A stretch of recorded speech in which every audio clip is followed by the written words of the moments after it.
Last few ವೀಕ್ಸಿಂದ ನಾನು ಈ ರಿಸರ್ವಕ್ಷನ್ ಬಗ್ಗೆ, ಪುನರುತ್ಥಾನದ ಬಗ್ಗೆ ನಾನು ಮಾತಾಡ್ತೇನೆ. ಕಂಟಿನ್ಯೂಷನ್ ಸೀರಿಯಸ್ ಆಗಿ ನಾನು ಮಾತಾಡ್ತಿದ್ದೆ. ಇವತ್ತು ಕೂಡ ಓಕೆ, ಪುನರುತ್ಥಾನದ ಕುರಿತಾಗಿ ಇನ್ನೊಂದು ಹಂತದಲ್ಲಿ ನಾವು ಅದನ್ನು ಧ್ಯಾನ ಮಾಡೋಣಂತೆ. ಓಕೆ, ಇನ್ನೊಂದು ಆ್ಯಂಗಲಲ್ಲಿ ನಾವು ಅದನ್ನು ಧ್ಯಾನ ಮಾಡೋದು. ಅವರ್ ಸ್ಪಿರಿಚುವಲ್ ರಿಸರ್ವಕ್ಷನ್, ನಮ್ಮ ಆತ್ಮಿಕವಾದಂಥ ಪುನರುತ್ಥಾನ.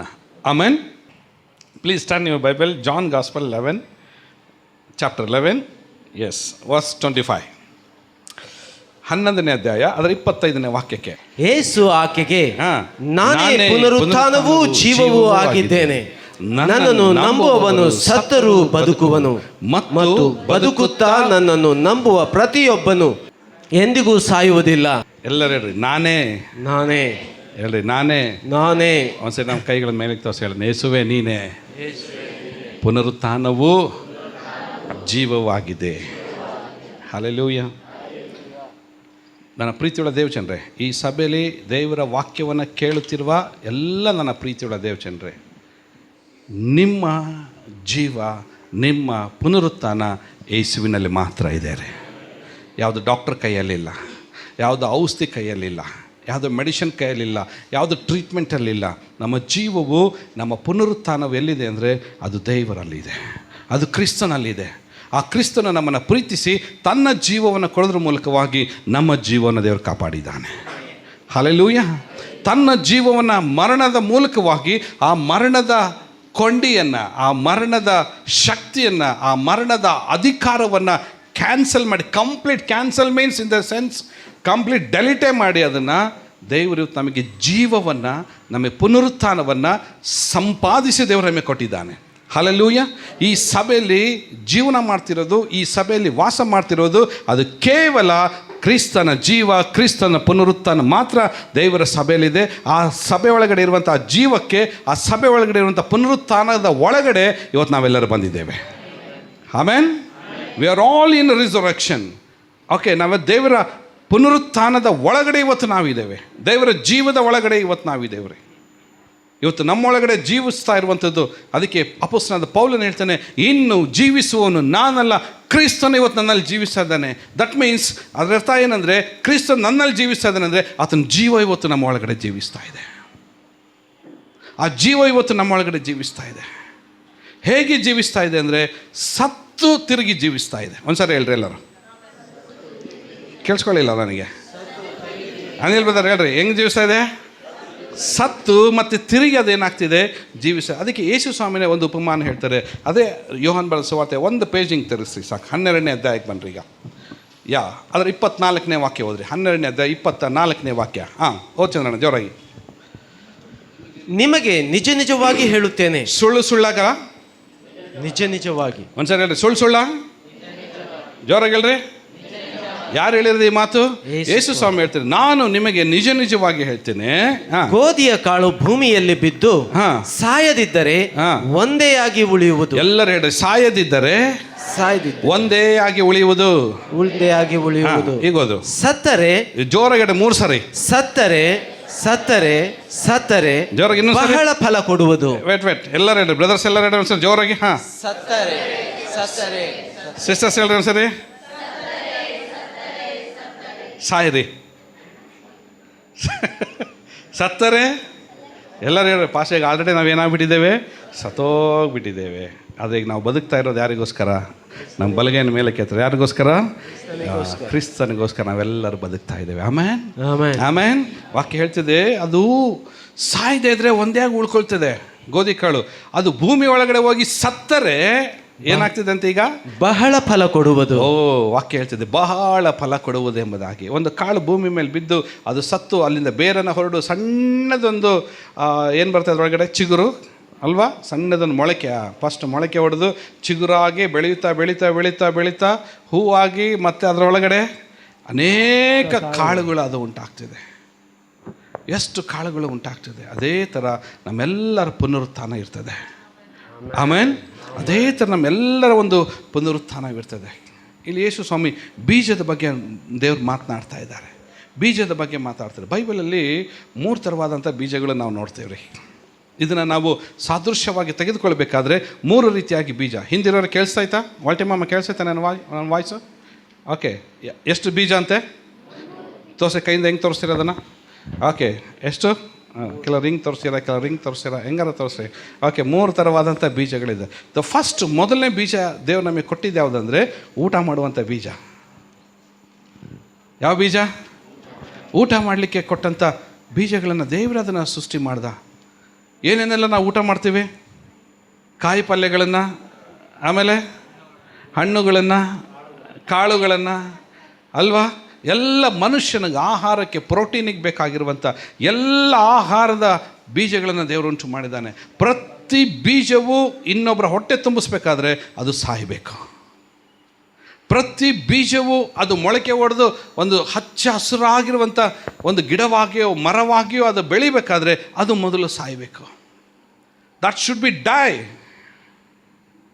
ಅದು ಸಾಯ್ಬೇಕದು. ಸತ್ರನೇ ಅದ್ರ ಒಳಗಡೆಯಿಂದ ಹೊಸ ಚಿಗುರು ಅದು ಉಂಟಾಗುವಂಥದ್ದಾಗಿದೆ. ಸಾಯ್ಬೇಕಂದ್ರೆ ಎಲ್ಲಿ ಸಾಯಬೇಕು? ಭೂಮಿ ಒಳಗಡೆ ಸಾಯಬೇಕು. ಬರೀ ಭೂಮಿ ಒಳಗಡೆ ಹೋದರೆ ಅಷ್ಟೇ ಅದು ಸಾಯೋದಿಲ್ಲ. ಅದಕ್ಕೆ ನೀರು ಬೇಕು, ಅದಕ್ಕೆ ಗಾಳಿ ಬೇಕು, ಅದಕ್ಕೆ ಫಲವತ್ತಾದಂಥ ಪ್ರೋಟೀನ್ ಅಂಶ ಇರುವಂಥ ಮಣ್ಣು ಬೇಕು. ಅದಕ್ಕೆ ನಾನು ಮಾತು ಹೇಳ್ತೀನಿ, ಕೇಳಿಸ್ಕೊಡ್ರಿ. ದೇವ್ರ ಸನ್ನಿಧಾನದಲ್ಲಿ ಹೇಗೆ ಒಂದು ಬೀಜ ತಾನು ಸತ್ತು ತಿರುಗಿ ನಂಬಿಕೆಯಿಂದ, ನಿರೀಕ್ಷೆಯಿಂದ ಹೊಸದಾಗಿ ಚಿಗುರನ್ನು ಹುಟ್ಟಿ ಮತ್ತು ಅದು ಹುಟ್ಟಬೇಕಾದ್ರೇ ಅದರ ಒಳಗಡೆ ಆಲ್ರೆಡಿ ಫಲ ಇದೆ. ಅದು ಹುಟ್ಟಬೇಕಾದ್ರೇ ಆಲ್ರೆಡಿ ಅದರ ಜಾತಿಯ ಒಂದು ಹಣ್ಣು ಅದ್ರ ಒಳಗಡೆ ಇರ್ತದೆ, ಅದರ ಜಾತಿಯ ಕಾಳು ಅದ್ರ ಒಳಗಡೆ ಇರ್ತದೆ, ಅದರ ಜಾತಿಯ ಕಾಯಿ ಪಲ್ಯಗಳು ಅದ್ರ ಒಳಗಡೆ ಇರ್ತದೆ, ಆ ಸೊಪ್ಪು ಅದ್ರ ಒಳಗಡೆ ಇರ್ತದೆ. ಅದು ಹುಟ್ಟಬೇಕಾದ್ರೆ ಹೇಳ್ತದೆ, ನಾನು ಯಾರ್ದೋ ಹೊಟ್ಟೆ ಒಳಗಡೆ ಹೋಗಿ ನಾನು ಅವರಿಗೆ ಆಹಾರವಾಗ್ತೇನೆ. ಅದು ಹುಟ್ಟುವಾಗಲೇ, ಬೀಜ ಹುಟ್ಟುವಾಗಲೇ. ಮೊದಲನೇದಾಗಿ ದೇವರು ನಮಗೆಲ್ಲರಿಗೂ ಆಹಾರದ ಬೀಜಗಳನ್ನು ದೇವರು ಅನುಗ್ರಹಿಸಿಕೊಟ್ಟು ಆ ಬೀಜಗಳು ಸತ್ತು ನಮ್ಮನ್ನು ಇವತ್ತು ಪೋಷಿಸ್ತಾ ಇದ್ದಾರೆ. ಇವತ್ತು ನಮ್ಮನ್ನು ಪೋಷಿಸ್ತಾ ಇದೆ. ನೋಡಿರಿ, ನಾವು ಪ್ರತಿ ಆಹಾರವನ್ನು ನಾವು ತಿನ್ನಬೇಕಾದ್ರೆ ನಮ್ಮ ಹೊಟ್ಟೆಗೆ ಹೋಗುವಂಥ ಪ್ರತಿ ಆಹಾರ ಅದು ಒಂದು ಬೀಜದಿಂದನೇ ಬಂದಿದ್ದು. ಆ ಬೀಜ ಸತ್ತೋಗಿದ್ದಕ್ಕೆ ಬಂದಿದ್ದು. Praise the Lord. The first ಬೀಜ. ಎರಡನೇ ಬೀಜ ಬೇರೆ ಯಾವುದಂದರೆ ಅದು ಬೇರೆ ಯಾರಲ್ಲ, ನಾವು ಆರಾಧಿಸುವ ಯೇಸು ಸ್ವಾಮಿ. ಒಂದ್ಸರಿ ಕೈಗಳನ್ನು ಎತ್ತಿರಿ. ಹಲ್ಲೆಲೂಯಾ. ನಾವು ಆರಾಧಿಸುವ ನಮ್ಮ ಕರ್ತನು ಬೀಜವಾಗಿದ್ದಾನೆ ರೀ. ಯೇಸು ಸ್ವಾಮಿ ಬೀಜವಾಗಿದ್ದಾನೆ. ಯೇಸು ಸ್ವಾಮಿ ಮರಿಯ ಗರ್ಭದಲ್ಲಿ ಹುಟ್ಟುವಾಗಲೇ ಆತನು ಸಾಯುವುದಕ್ಕೋಸ್ಕರ ರೆಡಿಯಾಗಿದ್ದ. ಆತನ ಮರಣವನ್ನು ಹೊಂದುವುದಕ್ಕೋಸ್ಕರ ಆತನು ಹುಟ್ಟಿದ.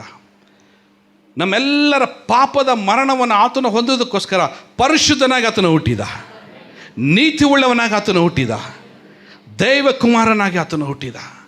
ಮನುಷ್ಯ ಸಂಕಲ್ಪದಿಂದಲೋ, ಪುರುಷ ಸಂಕಲ್ಪದಿಂದಲೋ, ರಕ್ತ ಸಂಬಂಧದಿಂದಲೋ, ಕಾಮ ಸಂಬಂಧದಿಂದಲೋ ಆತನು ಹುಟ್ಟಲಿಲ್ಲ. ಬದಲಾಗಿ ದೇವರ ಆತ್ಮನಿಂದಲೂ, ಪವಿತ್ರ ಆತ್ಮನಿಂದಲೂ ಆತನು ಜನಿಸಿದನು. ಹಲ್ಲೆಲೂಯಾ. ಈ ಆತನು ಹುಟ್ಟಿದಾಗ ಆತನ ಆ ಬೀಜ, ಯೇಸು ಎಂಬ ಬೀಜ ಅದು ಫಲವತ್ತಾಗಬೇಕಾದ್ರೆ, ಅದು ನೆಕ್ಸ್ಟ್ ಇನ್ನೊಂದು ಫಲ ಕೊಡೋದಕ್ಕೋಸ್ಕರ ಅದು ಸಿದ್ಧವಾಗಬೇಕಾದ್ರೆ ಅದಕ್ಕೆ ಬೇಕಾದಂಥ ಸಮಯ 33.5 ವರ್ಷ. 33.5 years. 33.5 ವರ್ಷ ಆ ಬೀಜವು ಫಲವತ್ತಾಗುವಾಗ ಈಗ ಸಮಯ ಬಂತು, ಅದು ಭೂಮಿಗೆ ಬಿತ್ತಬೇಕಾಯ್ತು. ಆ ಬೀಜ, ಯೇಸು ಎಂಬ ಬೀಜ ಭೂಮಿಗೆ ಬಿತ್ತೋದಕ್ಕಿಂತ ಮುಂಚೆ ಆ ಬೀಜ ಮಾತನಾಡ್ತಾ ಇದೆ, ನಾನೇ ಪುನರುತ್ಥಾನವಾಗಿದ್ದೇನೆ ಎಂಬುದಾಗಿ, ನಾನೇ ಜೀವವಾಗಿದ್ದೇನೆ ಎಂಬುದಾಗಿ ಆ ಬೀಜ ಮಾತನಾಡಿದೆ. ಆ ಬರೇ ಬೀಜ ಮಾತಾಡಲಿಲ್ಲ, ವಾಗ್ದಾನ ಮಾಡಿದೆ. ವಾಗ್ದಾನ ಮಾಡಿದ ಆತ ದೇವರು ನಂಬಿಗಸ್ತನಾಗಿದ್ದಾನೆ. ಆ ನಂಬಿಗಸ್ತನಾದಂಥ ದೇವರು ಆತನು ಸಮಯ ಬಂದಾಗ ತನ್ನ ಪ್ರಾಣವನ್ನೇ ಕೊಟ್ಟು ಆತನು ಸಮಾಧಿಯಾಗಿ ಆತನು ಭೂಮಿಗೆ ಬಿತ್ತಲ್ಪಟ್ಟನು. ಹಲ್ಲೆಲೂಯಾ. ಯಾವ ಯೇಸು ಭೂಮಿಗೆ ಬಿತ್ತಲ್ಪಟ್ಟನೋ ಆ ಬೀಜ ಕೊಳೆತು ಹಾಳಾಗಿ ಹೋಗಲಿಲ್ಲ. ಜೋರಾಗಿ ಹೇಳ್ರಿ, ಹಾಳಾಗಿ ಹೋಗಲಿಲ್ಲ. ಇನ್ನೊಂದು ಸರಿ ಹೇಳ್ರಿ, ಹಾಳಾಗಿ ಹೋಗಲಿಲ್ಲ. ಆ ಬೀಜ ಕೊಳೆಯಲೂ ಇಲ್ಲ, ಆ ಬೀಜ ಹಾಳಾಗಿ ಹೋಗಲಿಲ್ಲ. ಬದಲಾಗಿ, ಒಂದ್ಸರಿ ಹೇಳ್ರಿ ಜೋರಾಗಿ, ಬದಲಾಗಿ 3ನೇ ದಿನದಲ್ಲಿ ಒಂದು ಹೊಸ ಚಿಗುರು ಅಂತ. ಹಲ್ಲೆಲೂಯಾ. 3ನೇ ದಿನದಲ್ಲಿ ತಾನು ಮಾತನಾಡಿದ ಹಾಗೆ, ತಾನು ವಾಗ್ದಾನ ಮಾಡಿದ ಹಾಗೆ 3ನೇ ದಿನದಲ್ಲಿ ಆತನು ತಿರುಗಿ ಎದ್ದು ಬಂದನು. Praise the lord.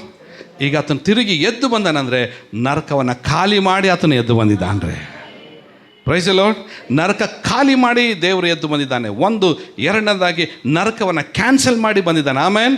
ಮರಣವನ್ನು ಕ್ಯಾನ್ಸಲ್ ಮಾಡಿ ಬಂದಿದ್ದಾನೆ. ಆಮೇನ್. ಆ ಬೀಜದ ಒಳಗಡೆ ಇವತ್ತು ನನ್ನನ್ನು ನಿನ್ನನ್ನು ಎಲ್ಲರನ್ನ ದೇವರು ಆ ಪುನರುತ್ಥಾನದ ಒಳಗಡೆ ಇವತ್ತು ದೇವರು ತೆಗೆದುಕೊಂಡು ಬಂದಿದ್ದಾನೆ.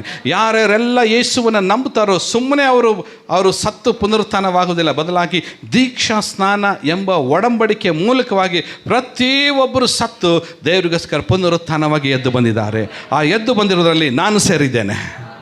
ನೀವು ಹೇಳ್ರಿ, ಈಗ ನಾನು ಸೇರಿದ್ದೇನೆ. ನಿಮ್ಮ ಪಕ್ಕದವರಿಂದ ನೋಡಿ ಹೇಳ್ರಿ, ಪುನರುತ್ಥಾನದಲ್ಲಿ ನಾನು ಸೇರಿದ್ದೇನೆ. ನಮ್ಮ ಬಾಯಿಂದ ನಾವು ಅರಿಕೆ ಮಾಡಬೇಕಾದ್ರೇ ದೇವರು ತನ್ನ ಆ ಅರಿಕೆ ಮಾತನ್ನು ಸ್ಥಾಪಿಸುವವನಾಗಿದ್ದಾನೆ. Hallelujah, hallelujah. ಹೇಳ್ರಿ, ಮೊದಲನೇ ಬೀಜ ಯಾವುದು? ನಾವು ತಿನ್ನುವ ಬೀಜ. ಎರಡನೇದು ಯೇಸು ಎಂಬ ಬೀಜ. ಆಮೇಲೆ ಈಗ ಆತನ ಪುನರುತ್ಥಾನವಾಗಬೇಕಾದ್ರೆ ಈಗ ಹೇಗೆ ಅದು ಬೆಳೆದಿದೆ ರೀ? ಹೇಗೆ ಬೆಳೆದಿದೆ ಹೇಳ್ರಿ? ಪ್ರಪಂಚದ ಮೂಲೆ ಮೂಲೆ ಮೂಲೆ ಮೂಲೆ ಮೂಲೆ ಹಳ್ಳಿಗಳಲ್ಲಿ ಅದು ಬೆಳೆದಿದೆ ಇವತ್ತು. ಹಲ್ಲೆಲೂಯ. ಕೆಲವು ವರ್ಷಗಳ ಮುಂಚೆ ಈ ಸಭೆನೇ ಇರಲಿಲ್ಲ. ಕೆಲವು ವರ್ಷಗಳ ಹಿಂದೆ ಈ ಚರ್ಚೆ ಇರಲಿಲ್ಲ. ನಾವ್ಯಾರೂ ಇರಲಿಲ್ಲ. ಕ್ರಿಸ್ತನಲ್ಲಿ ನಾವ್ಯಾರೂ ಇರಲಿಲ್ಲ. ಜೋರಗಳು ಯಾರೂ ಇರಲಿಲ್ಲ. ಒಪ್ಕೊಳ್ತೀರಾ? ನಾವ್ಯಾರು ಇರಲಿಲ್ಲ ಅಂತ? ಕರೆಕ್ಟ್ ಅಲ್ಲ? ನಾವ್ಯಾರು ಇರಲಿಲ್ಲ. ಕೆಲವು ವರ್ಷಗಳ ಹಿಂದೆ ನಾವು ಯಾರೂ ಇರಲಿಲ್ಲ. ಆದರೆ ಆ ಪುನರುತ್ಥಾನವೆಂಬ ಬೀಜ ದಾವಣಗೆರೆಗೆ ಬಂದು ನಾಟುವಾಗ ಆ ಬೀಜದ ಒಳಗಡೆ, ಆ ಪುನರುತ್ಥಾನ ಒಳಗಡೆ ದೇವರು ಒಬ್ಬೊಬ್ಬರನ್ನೇ ಆರಿಸಿ ತೆಗೆದುಕೊಂಡು ಒಂದು ಮರವಾಗಿ ದೇವರು ಮಾಡಿದ್ದಾನೆ ರೀ ನಮಗೆಲ್ಲರೂ. ಕೈಗಳನ್ನೇ ದೇವ್ರ ಸ್ತೋತ್ರಗಳನ್ನು. ಹಾಲೆಲೂಯ. ನಮ್ಮನ್ನೆಲ್ಲನೂ ಒಂದು ಮರವಾಗಿ ದೇವರು ನೋಡಿದ್ದಾನೆ. ಯೇಸು ಎಂಬ ಒಂದು ಬೀಜದಲ್ಲಿ ಇವತ್ತು ನಾವೆಲ್ಲರೂ ಓಕೆ. ಮೂರನೇ ಬೀಜ ಯಾವುದಂದರೆ ಅದು ನಾನು. ಹೇಳ್ರಿ, ಮೂರನೇ ಬೀಜ ಯಾರು? ಮೂರನೇ ಬೀಜ ಯಾರು? Seed. The third seed is I and you. ನಾನು ಮತ್ತು ನೀವು. ಈಗ ನಾವು ಎಲ್ಲರೂ ಹೇಳ್ರಿ, ಈಗ ನಾವು ಸಾಯ್ಬೇಕು. Praise the Lord. We must die. I ಅನ್ನೋದು must die. I, English letter I, ನಾನು ಅನ್ನೋದು ಏನಾಗಬೇಕು? ಸಾಯಬೇಕಾಗಿದೆ. ನಾನು ಅನ್ನೋದು ಯಾವಾಗ ಸಾಯ್ತೀವೋ ಅದರೊಳಗಡೆ ಯೇಸುವೆ ನಾನಲ್ಲ ನೀನು ಎಂಬುದಾಗಿ ಮೊಳಕೆ ಹೊಡಿತದೆ. ಆಮೇಲೆ ಆ ಮೊಳಕೆ ಬೆಳೆದು ದೊಡ್ಡ ಮರವಾಗ್ತದೆ. ನಾನು ಮತ್ತು ನೀನು ಸತ್ತು ಆ ಕ್ರಿಸ್ತನ ಪುನರುತ್ಥಾನದಲ್ಲಿ ಸೇರಬೇಕ್ರಿ. ನಂಬಿಕೆಯಿಂದ ಕೈ ಎತ್ತಿ ನೋಡೋಣ. ಯಾರು ನಾನು ಸತ್ತಿದ್ದೇನೆ ಎಂಬುದಾಗಿ ಹೇಳೋರು? ಕೈಗಳನ್ನು ಕೈಗಳನ್ನು ಹಾಗೆ ಇಟ್ಕೊಳ್ರಿ. ಎತ್ತಿದ್ರೆ ನಿಮ್ಮ ಕೈಯನ್ನು ಹಾಗೆ ಇಟ್ಕೊಳ್ರಿ. ಯಾರೆಲ್ಲ ಸತ್ಯ ಕೈ ಎತ್ತಿದ್ದೀರೋ ಈ ಕೈ ಒಂದು ದಿನ ಪುನರುತ್ಥಾನದಲ್ಲಿ ಸೇರಿರಬೇಕು. ಒಂದು ಕೈ ಕೂಡ ಪಾರ್ಸಿ ಹೊಡೆದು ಲಕ್ಕ ಹೊಡೆದು ಹಿಂಗೆ ಆಗಬಾರ್ದು. Hello, it's A very serious matter. Okay, ಲಕ್ಕ ಹೊಡೆದು ಕೈ ಹಿಂಗಾಗಿ ಎತ್ತಕ್ಕೆ ಬರಲಿಲ್ದಂಗೆ ಹಿಂಗೆ ಆಗಬಾರ್ದು ಕೈ. ಎಷ್ಟು ನಂಬಿಕೆ ನಾವು ಕೈ ಎತ್ತಿದ್ದೇವೋ ಈ ಕೈ ಒಂದು ದಿನ ಪರಲೋಕದಲ್ಲಿ ಕಾಣಲ್ಸಲ್ಪಡ್ಬೇಕ್ರಿ. ಆ ಪುನರುತ್ಥಾನ ಜೀವದಲ್ಲಿ ನಾವು ಸೇರಬೇಕು. Amen. Hallelujah. The first Corinthian chapter 15 verse 42. Please turn fast. 1 ಕೊರಿಂಥ 15ನೇ 42ನೇ ವಾಕ್ಯಕ್ಕೆ ಬನ್ನಿರಿ. ಬೈಬಲ್ ಹೇಳ್ತಿದೆ, ಸತ್ತವನಿಗಾಗುವ ಪುನರುತ್ಥಾನವು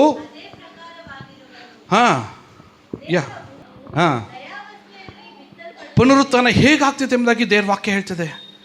ದೇಹವು ಲಯಾವಸ್ಥೆಯಲ್ಲಿ ಜೋರಗಡ್ಡೆ ಬಿತ್ತಲ್ಪಡ್ತದೆ. ಜೋರಗಡ್ಡೆ ಬಿತ್ತಲ್ಪಡ್ತದೆ. ಹಾಗಾದರೆ ನಾವು ನಮ್ಮ ಶರೀರವು ಭೂಮಿಗೆ ಮಣ್ಣಾಗುವಾಗ ಅದು ಏನು ಸೂಚಿಸ್ತದೆ ಹೇಳ್ರಿ? ಏನು ಸೂಚಿಸ್ತದೆ? ಅದು ಬಿತ್ತುವಿಕೆಯನ್ನು ಸೂಚಿಸ್ತಾ ಇದೆ. ಏನು ಸೂಚಿಸ್ತಾ ಇದೆ? ಬೈಬಲ್ ಏನಂತ ಹೇಳ್ತದೆ? ಲಯಾವಸ್ಥೆಯಲ್ಲಿ ಅದು ಬಿತ್ತಲ್ಪಡ್ತದೆ. ಹಲೋ, ಇಲ್ಲಿ ನೋಡ್ರಿ, ಇಲ್ಲಿ ಕೇಳಿಸ್ಕೊಡ್ರಿ. ಮಣ್ಣು ಮಾಡೋದು ಬೇರೆ, ಬಿತ್ತೋದು ಬೇರೆ. ಕರೆಕ್ಟ್ ಅಲ್ಲ? ಮಣ್ಣು ಮಾಡೋದೇನೆಂದರೆ once for all it's a vanish, that's finish, ಮುಗೀತದು. ಬಟ್ ಬಿತ್ತಲ್ಪಡುವುದಂದ್ರೆ ಏನು?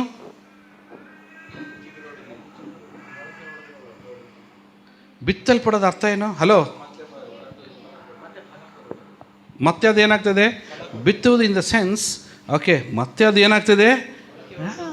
ಮತ್ತೆ ಮೊಳಕೆ ಹೊಡಿತದೆ, ಮತ್ತೆ ಅದು ಇದು ಬೆಳೀತದೆ ಅಂತಂದು ಹೇಳಿ ಅದನ್ನು ನಾವು ಬಿತ್ತುತ್ತೇವೆ.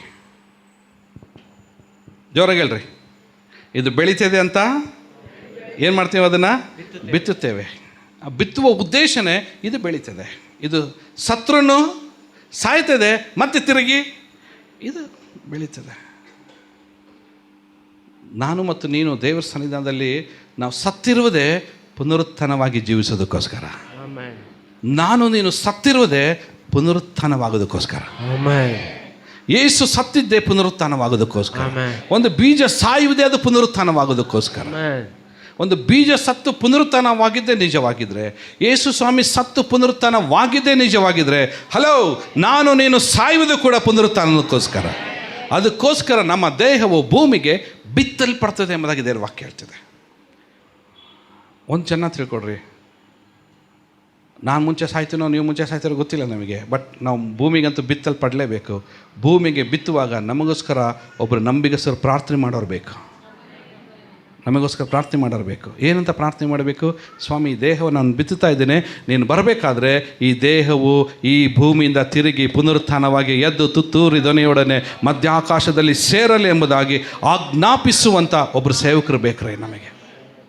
ಆ ಸೇವಕರು ನಾವು ಸಂಪಾದಿಸ್ಕೊಳ್ಬೇಕಾದ್ರೆ ಈಗ ನನ್ನ ಜೀವನ ಹಾಗೆ ಇರಬೇಕು. ಇಲ್ಲಾಂದರೆ ಆ ಪ್ರಾರ್ಥನೆ ಸುಳ್ಳಾದ ಪ್ರಾರ್ಥನೆ ಮಾಡಬೇಕಾಗ್ತದೆ. ಹಲೋ, ಸುಳ್ಳಾದ ಪ್ರಾರ್ಥನೆ ಮಾಡಬೇಕಾಗ್ತದೆ. ಆ ರೀತಿಯಾಗಿ ಜೀವಿಸಿ, ಲಫಂಗನಾಗಿ ಜೀವಿಸಿ, ನಮಗೆ ಮನಸ್ಸಿಗೆ ತಿಳಿದಂಗಾಗಿ ನಾವು ಜೀವಿಸಿ, ಒಂದಿನ ಭೂಮಿಗೆ ನಾವು ಬಿತ್ತೋದಾಕಿದ್ರೆ ಅಲ್ಲಿ ನಿಂತ್ಕೊಂಡು ಪಾಸ್ಟ್ರು ಕಾಣಿಕೆಗೋಸ್ಕರನೋ ಬಂದಿರುವ ಜನರ ಮೆಚ್ಚಿಸೋದಕ್ಕೋಸ್ಕರನೋ ಅಥವಾ ತನ್ನ ಇಮೇಜಿಗೋಸ್ಕರನೋ ಸುಳ್ಳಾದ ಪ್ರಾರ್ಥನೆ ಮಾಡಬೇಕಾಗ್ತದೆ. ಸ್ವಾಮಿ, ಈ ದೇಹವು ಎದ್ದು ಬರಲಿ ಅಂತಂದು ಹೇಳಿ, ಅವ್ನು ಒಳಗಡೆ ಗೊತ್ತು ಇವನು ಎದ್ದು ಬರೋದಿಲ್ಲ, ಇವನು ಮುಗಿದು ಪರ್ಮನೆಂಟಾಗಿ ಇವನು ಯಾವ ಕಾರಣಕ್ಕೆ ಎದ್ದು ಬರೋಲ್ಲ, ಗೊತ್ತು ಇವನ ಜೀವನ ಹೆಂಗೆ ಮಾಡ್ದ ಅಂತಂದೇಳಿ. ಬಟ್ ಆದರೆ ಜನರ ಮುಂದೆ ತೋರಿಕೆಗೋಸ್ಕರ ಸುಳ್ಳಾದ ಪ್ರಾರ್ಥನೆ ಮಾಡಬೇಕಾಗ್ತದೆ. It's A very serious matter. ಜನರು ಕೂಡ ಅವತ್ತು ಸುಳ್ಳು ಹೇಳಬೇಕಾಗ್ತದೆ. ಓ, ಎಂಥ ಒಳ್ಳೆ ಮನುಷ್ಯ ಸತ್ತೋಗ್ಬಿಟ್ಟ ಅಂತಂದೇಳಿ. ಒಳಗಡೆ ಹೇಳ್ತೀವಿ, ಕಳ್ಳನ ಮಗ ಸತ್ತಿದ್ದೆ, ಒಳ್ಳೇದಾಯ್ತೀವನ ಅಂತಂದೇಳಿ. ಅವನಿಗೋಸ್ಕರ ಎಷ್ಟು ಕಣ್ಣೀರು ಸುರಿಸ್ತಾರಲ್ಲ ಜನ ಸೇರಿ ಬಂದಿರೋರೆಲ್ಲರೂ. ಮಣ್ಣು ಮಾಡಬೇಕಾದ್ರೆ, ವಾಹ್, ಇವರು ನಾವು ಇಂಥ ಒಬ್ಬ ಮನುಷ್ಯನನ್ನು, ಇಂಥ ಒಬ್ಬ ಸೇವಕಿಯನ್ನು, ಇಂಥ ಒಬ್ಬ ಸೇವಕನನ್ನು, ಇಂಥ ಒಬ್ಬ ನಮ್ಮ ತಂದೆನೋ ತಾಯಿನೋ ಅಣ್ಣನೋ ತಮ್ಮನೋ ಅಕ್ಕನೋ ಭಾವನೋ ಯಾರೋ ಇವ್ರು ನಾವು ಕಳ್ಕೊಂಡವಲ್ಲ ಎಂಬುದಾಗಿ ಕಣ್ಣೀರು ಸುರಿಸ್ತೇವಲ್ಲ, ಅದು ಅವರ ವ್ಯಕ್ತಿತ್ವವನ್ನು ಅದು ಸೂಚಿಸ್ತದೆ. ಯಾಕೆ ಗೊತ್ತಿಲ್ಲ, ಇತ್ತೀಚಿನ ದಿನಮಾನಗಳಲ್ಲಿ ಜಯಂತಿಕ ನೆನೆಸ್ಕೊಂಡು ನನಗೆ ಇವತ್ತಿಗೂ ಕಣ್ಣೀರು ಬರ್ತದೆ. ನಾನು ಸುಳ್ಳೆ ನಾನು ಹೆಂಡ್ತಿ ಕೇಳ್ರಿ, ನನ್ನ ಮಗನಿಗೆ ಕೇಳ್ರಿ. ಕೆಲವು ಸಾಂಗ್ಸ್ ಇದ್ದಾವೆ, ಆ ಸಾಂಗ್ ಹಾಡಬೇಕಾದ್ರೆ ಒಂದು ನಿಮಿಷ ಜಯಂತಿಕ ನೆನೆಸ್ಕೊಂಡ ತಕ್ಷಣ ನನಗೇ ಗೊತ್ತಿಲ್ಲ, ನನ್ನ ಕಣ್ಣಲ್ಲಿ ನೀರು ಬರ್ತದೆ. ಯಾಕೆಂದ್ರೆ ನನಗೂ ಅವ್ರಿಗಿದ್ದಂಥ ಒಂದು ಅಟ್ಯಾಚ್ಮೆಂಟೇ ಆಗಿತ್ತು. ಅದೇನೋ ಗೊತ್ತಿಲ್ಲ, ನಾನು ಭಾಳ ಸರಿ ನೆನೆಸ್ಕೊಂಡಾಗೆಲ್ಲ ನನ್ನ ಕಣ್ಣಲ್ಲಿ ನೀರು ಬರ್ತದೆ. ನೋಡಿರಿ, ಇದು ಫೇಕ್ ಆಗಿರೋ ಫೇಕ್ ಕಣ್ಣೀರಲ್ಲ. ಇದು ಫೇಕ್ ಅಂದರೆ ಏನದು? ಸುಳ್ಳಾದ ಅಥವಾ ನಾಟಕ ಮಾಡುವಂಥ ಕಣ್ಣೀರಲ್ಲ ರೀ, ಹೃದಯದಿಂದ ಬರುವ ಕಣ್ಣೀರು. ಅದು ಹೃದಯದಿಂದ ಬರುವ ಕಣ್ಣೀರು. ಅವ್ರಿಗೆ ಗೊತ್ತಾಯ್ತು. ಅವ್ರಿಗೆ ನಾವು ಬರ್ತಾ ಇರಬೇಕಾದ್ರೆ, ನಾವು ಲಾಸ್ಟ್ ಟೈಮ್ ಅವ್ರನ್ನ ಹಾಸ್ಪಿಟ್ಲಿಂದ ಕರ್ಕೊಂಡು ಬರ್ತಾ ಇರಬೇಕಾದ್ರೆ, ಬ್ರದರ್, ನಾನು ಮುಗೀತು ನಂದು, ನಾನು ದೇವ್ರ ಸನ್ನಿಧಾನದಲ್ಲಿ ಹೋಗ್ತೀನಿ, ನಾನು ಬದುಕ್ತೀನಿ ಇಲ್ಲ ಗೊತ್ತಿಲ್ಲ, ನನ್ನ ಮಕ್ಕಳ ಭವಿಷ್ಯವು ನೀವು ಕಟ್ಟಬೇಕು, ಅವ್ರ ಜೊತೆಗೆ ನಿಲ್ಲಬೇಕು, ನೀವು ನಮ್ಮ ಯಜಮಾನ್ರ ಜೊತೆಗೆ ನನ್ನ ಮಕ್ಕಳ ಜೊತೆ ನೀವು ನಿಂತ್ಕೊಂಡು ನಮ್ಮ ಮಕ್ಕಳ ಭವಿಷ್ಯ ನೀವು ಕಟ್ಟಬೇಕು, ನೀವು ಜವಾಬ್ದಾರಿ ತೆಗೆದುಕೊಡ್ರಿ ಎಂಬುದಾಗಿ ಅವ್ರು ಹೇಳ್ಬೇಕಾದ್ರೆ ಆ ಮಾತು ಇನ್ನೂ ನನ್ನ ಕಿವಿ ಒಳಗಡೆ ಗುಯ್ ಅಂತ ಇದೆ ನೋಡ್ರಿ. ಇನ್ನು ಹೇಗಿದೆಯಲ್ಲ, ಜಸ್ಟ್ ಥಿಂಕ್ ಮಾಡಿರಿ. ಇನ್ನು 1 ಗಂಟೆ ಬಿಟ್ಟು ನಿಮಗೆ ಸಾವು ಬರ್ತಿದೆ ಅಂದರೆ ಜಸ್ಟ್ ಥಿಂಕ್ ಮಾಡಿರಿ, ನೋಡೋಣ ಹೇಗಿದೆ. ಇನ್ನು 1 ಗಂಟೆ ಬಿಟ್ಟು ನೀವು ಸಾಯ್ತೀರಾ. ನಿಮ್ಮ ಮನೆ ಮುಂದೆ ಶಾಮೀನ ಹಾಕ್ತಾರೆ, ಎಲ್ಲರಿಗೂ ಫೋನ್ ಮಾಡ್ತಾರೆ, ಎಲ್ಲ ವಾಟ್ಸಪ್ನಲ್ಲಿ ಬಂದುಬಿಡ್ತದೆ ಇವರು ಇಲ್ಲ ಅಂತಂದೇಳಿ, ಭಾವಪೂರ್ಣವಾದ ಶ್ರದ್ಧಾಂಜಲಿ. ಇನ್ನು ಕೆಲವ್ರು ಹಾಕ್ತಾರೆ ಮತ್ತೆ ಹುಟ್ಟಿ ಬಾ ಅಂತಂದೇಳಿ, ಎಲ್ಲರಿಗೂ ಫೋನ್ ಮಾಡ್ತಾರೆ, ಪಾಸ್ಟಿಗೆ ಫೋನ್ ಮಾಡ್ತಾರೆ, ಎಲ್ಲರಿಗೂ ಫೋನ್ ಮಾಡಿ 1 ಗಂಟೆ ಬಿಟ್ಟು ನೀವು ಸಾಯ್ತೀರಿಂದ ಜಸ್ಟ್ ಥಿಂಕ್ ಮಾಡಿರಿ, ನೋಡೋಣ ಹೇಗಿರ್ತದೆ ಅದು.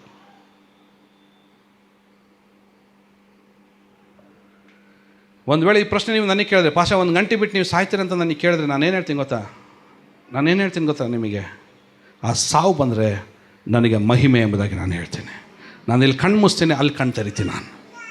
ನನಗೆ 100% ನಂಬಿಕೆ ಇದೆ. ರಾತ್ರಿ ಮಲಗಬೇಕಾದ್ರೆ ನಾನು ಬೆಳಗ್ಗೆ ನಾನು ಎದ್ದೇಳ್ತೀನಿ ನಮ್ದಾಗ ಎಷ್ಟು ಗ್ಯಾರಂಟಿಯಿಂದ ನಾವು ರಾತ್ರಿ ಮಲಗ್ತೇವೋ, ನಾನು ಸಾವು ಬರೋದಾಗಿದ್ರೂ ಕೂಡ ನಾನು ಅಷ್ಟೇ ನಂಬಿಕೆಯಿಂದ ನಾನು ಕಣ್ಣನ್ನು ಮುಚ್ತೇನೆ. ಯಾಕಂದ್ರೆ ನಾನು ಇಲ್ಲಿ ಕಣ್ಣು ಮುಚ್ಚಿದ್ರೆ ನಾನು ಅಲ್ಲಿ ಕಣ್ಣು ತೆರಿತೇನೆ. ಹಲ್ಲೆಲೂಯ. ಒಂದು ವೇಳೆ ನೀವು ಕೇಳ್ಬೋದು, ಪಾಶ ನೀವು ಸತ್ತೋಗ್ಬಿಟ್ರೆ ಈ ಚರ್ಚಿನ ಗತಿ ಏನು, ಹೆಂಡ್ತಿ ಗತಿ ಏನು, ಮಕ್ಕಳ ಗತಿ ಏನು ಎಂಬುದಾಗಿ ಹೇಳ್ಬೇಕಾದ್ರೆ ನಾನು ಹೇಳ್ತೀನಿ ಗೊತ್ತಾ, ನಾನು ಕಣ್ಣು ಮುಚ್ಚೋದಕ್ಕಿಂತ ಮುಂಚೆ ಸಭೆಯ ಭವಿಷ್ಯವನ್ನು ದೇವರು ರೂಪಿಸ್ತಾನೆ.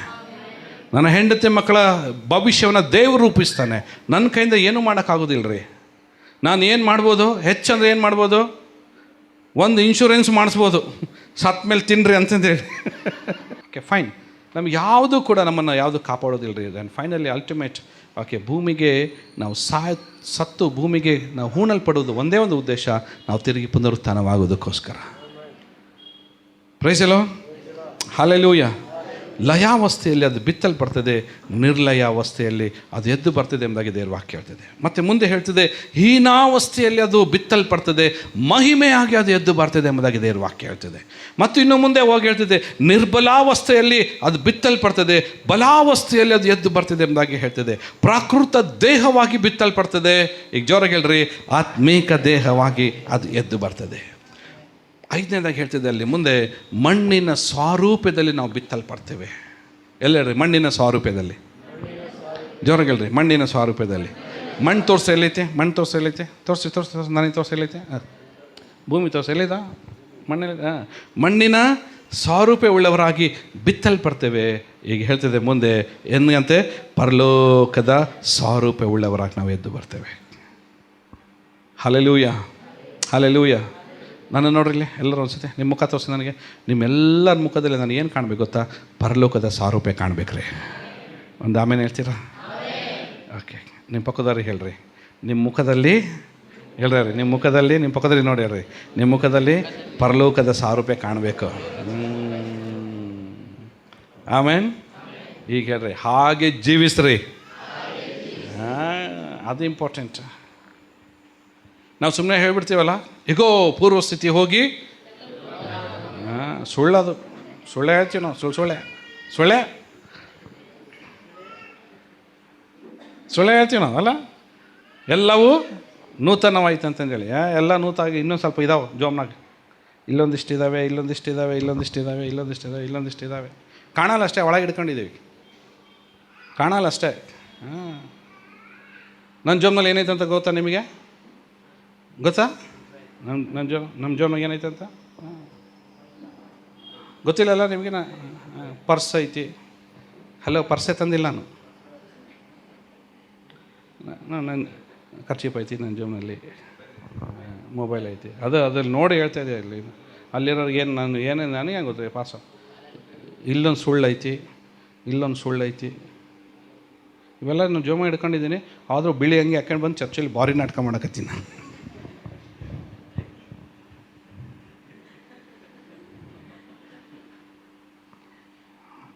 ಅನಿಲ್ ಬದ್ರೆ ಎಂಥ ಕಳ್ಳು ಪಾಸ್ಟರ್ ನೋಡಿ ಇವನಂತ. ನೀವು ನನಗೆ ಹೇಳ್ಬೋದು ಕಳ್ಳು ಪಾಸ್ಟರ್ ಅಂತ, ತೊಂದರೆ ಇಲ್ಲ. ಆದರೆ ದೇವ್ರು ಹೇಳಬಾರ್ದು. ಮನುಷ್ಯ ನನಗೆ ಏನು ಬೇಕಾದರೆ ಹೇಳಿ, ನೋ ಪ್ರಾಬ್ಲಮ್. ದೇವ್ರ ವಾಕ್ಯ ನನಗೆ ಹೇಳಬಾರ್ದು ನೀನು ಕಳ್ಳ ಅಂತಂದೇಳಿ. ಮನುಷ್ಯ ನಮ್ಮನ್ನು ಯಾರು ಬೇಕಾದ್ರೆ ಏನು ಬೇಕಾದರೂ ಹೇಳ್ಬೋದು. ಪವಿತ್ರಾತ್ಮನ ನಮಗೆ ಹೇಳಬಾರ್ದು ನೀನು ಕಳ್ಳ ಅಂತಂದೇಳಿ. ಪವಿತ್ರಾತ್ಮ ಹೇಳೋದಕ್ಕಿಂತ ಮುಂಚೆ, ಹಲೋ, ವಾಕ್ಯ ಜನರೇ ಹೇಳೋದಕ್ಕಿಂತ ಮುಂಚೆ ಎಲ್ಲರೂ ಕಿವಿ ಕೊಟ್ಟು ಕೇಳಿಸ್ಕೊಳ್ರಿ.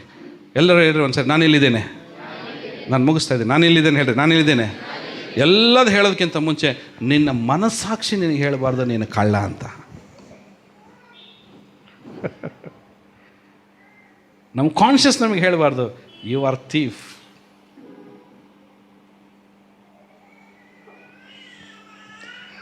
ತಕ್ಕಡಿ ಎಷ್ಟು ಜನ ನೋಡಿರ? ತಕ್ಕಡಿ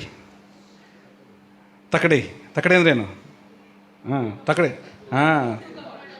ತಕ್ಕಡಿ ತೋರಿಸ್ರಿ. ಹೆಂಗೆ ತೋರಿಸ್ತೀರಾ? ನಡ್ಕ, ನಾನು ರೂಬಿ ಚೆನ್ನಾಗಿ ತೋರಿಸ್ತಾಳೆ. ತೋರಿಸ್ ರೂಬಿ. ತಕ್ಕಡಿ ಹೆಂಗೆ ಇಟ್ಕೊಂಡ್ರೆ, ಇವತ್ತು ಚರ್ಚಲ್ಲಿ ಹಿಂಗೆ ತಕ್ಕಡಿ ಹಿಡ್ಕೊಂಡ್ರೆ, ಒಂದು ಕಡೆ ದೇವ್ರು ನಿಮ್ಮನ್ನಿಟ್ಟು, ಒಂದು ಕಡೆ ನಿಮ್ಮನ್ನಿಟ್ಟು, ನಿಮ್ಮೆಲ್ಲ ಅಕ್ರಮ ದೋಷಗಳ ಪಾಪಗಳನ್ನೆಲ್ಲ ಒಂದು ಸೈಡ್ ಇಟ್ಟರೆ ತೂಗ್ತೈತೆ ಇಲ್ಲ? ಅದು ತಗುತ್ತಾ ಇಲ್ಲ? ಲೈತಾ ತಗುತ್ತಾ ಇಲ್ಲ? ಹಲ್ಲೆಲೂಯಾ. ಒಂದು ಕಡೆ ನೀವಿದ್ದೀರಾ, ಇನ್ನೊಂದು ಕಡೆ ನಿಮ್ದೆಲ್ಲ ಇದೆ ಅಲ್ಲಿ. ಎಲ್ಲ ಅಂದ್ರೇನು? ಎಲ್ಲ ಅಲ್ವಾ? ಎಲ್ಲ ಅಂತ ಹೇಳಿ ನಾವೇನೇನೆಲ್ಲ ಬರೆದು ನಾವು ಲೀಸ್ಟ್ ಮಾಡ್ತೀವೋ ಅದ್ರ ಮೇಲೆ ನಮಗೆ ನ್ಯಾಯ ತೀರ್ಪಾಗ್ತಿದೆ. ಇದು ಈಜಿಪ್ಟ್ ದೇಶದಲ್ಲಿ ಕೆಲವೊಂದು ಡ್ರಾಯಿಂಗ್ಸ್ ಇದೆ. ಓಕೆ, ಅದು ಅಲ್ಲಿ ಆ ಡ್ರಾಯಿಂಗ್ ನಿಮಗೆ ನೆಕ್ಸ್ಟ್ ಟೈಮ್ ನಾನು ಅದನ್ನು ತೋರಿಸಿ ಹೇಳ್ತೀನಿ. ನಾನು ನಿಮಗೆ ಇದರಲ್ಲಿ ಅದು ಹೇಗೆ ಅವ್ರಿಗೆ ನ್ಯಾಯ ತೀರ್ಪಾಗ್ತಿತ್ತು, ಇವನು ಪರಲೋಕಕ್ಕೆ ಹೋದ್ನ ನರಕಕ್ಕೆ ಹೋದ್ನ ಅಂತಂದೇಳಿ ಅದನ್ನು ಅವ್ರು ಹೆಂಗೆ ಅದನ್ನು ಮೆಷರ್ ಮಾಡ್ತಾಯಿದ್ರು ಎಂಬುದಾಗಿ ಈಜಿಪ್ಟ್ ದೇಶದವರು. ನೆಕ್ಸ್ಟ್ ಹೇಳ್ತೀನಿ ನಾನು ಯಾವಾಗಾದ್ರೂ ಒಂದು ಟೈಮ್ ಸಿಕ್ಕಾಗಿ, ಸಮಯ ಇಲ್ಲ ನನ್ನ ಹತ್ರ. ಒಂದು ವೇಳೆ ಹಲೋ, ನೀನು ಪುನರುತ್ಥಾನವಾಗಲಿಕ್ಕೆ ನಮ್ಮ ಪಾಪಗಳು ನಮಗೆ ನಮ್ಮ ತಕಡೆಯಲ್ಲಿ ನಮಗೆ ಅದು ಅಡ್ಡಿ ಹಾಕಿದರೆ ಈ ಪಾಪಗಳನ್ನೆಲ್ಲ ತೆಗಿಬೋದಾ? ಹಾಂ, ನಾನು ಮಾತು ಹೇಳ್ತೀನಿ ಕೇಳ್ರಿ. ಯೇಸು ಸ್ವಾಮಿಯಿಂದ ಕೈಯಿಂದ ಸಾಧ್ಯ, ಆದರೆ ಒಂದು ಕೆಲಸ ಮಾಡಬೇಕಾದ್ರೆ ಅದು ಸಾಧ್ಯ. Very good. ಪಶ್ಚಾತ್ತಾಪ ಹೇಳಿ ಒಂದ್ಸರಿ ಜೋರ, ಪಶ್ಚಾತ್ತಾಪ ಹೇಳಿ. ರಿಪೆಂಟೆನ್ಸ್, ಪಶ್ಚಾತ್ತಾಪ, ಜೋರಗಳು ಪಶ್ಚಾತ್ತಾಪ. What is the meaning of ಪಶ್ಚಾತ್ತಾಪ? ಪಶ್ಚಾತ್ತಾಪ ಅಂದರೆ ಏನು? ಇದೇ ಕ್ಷಮಿಸ್ಬಿಡಪ್ಪ, ತಪ್ಪಾಗ್ಬಿಡಿ. ಇದು ಪಶ್ಚಾತ್ತಾಪ ಅಲ್ಲ. ಇದು